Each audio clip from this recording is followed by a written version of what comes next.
Signs na hindi ka importante sa kanya.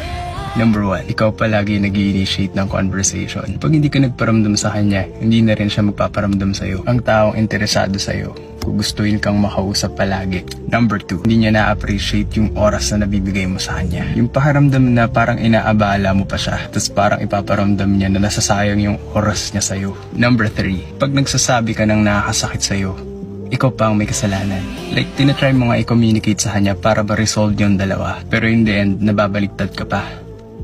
Pang-4, lagi siyang annoyed sa'yo. Yung tipong lahat na lang nasabihin mo, pati kilos mo, naiirita na siya. Pang-5, wala siyang pakialam sa mga nararamdaman mo. Na parang everything is all about them. Emotions lang niya nagmamatter, pero yung sa'yo, hindi. At ang panghuli, yung lagi kang nagbe-beg for their attention. Like, bakit? Hindi ko magets. Hindi mo kailangan gawin yun kung mahal ka talaga niya.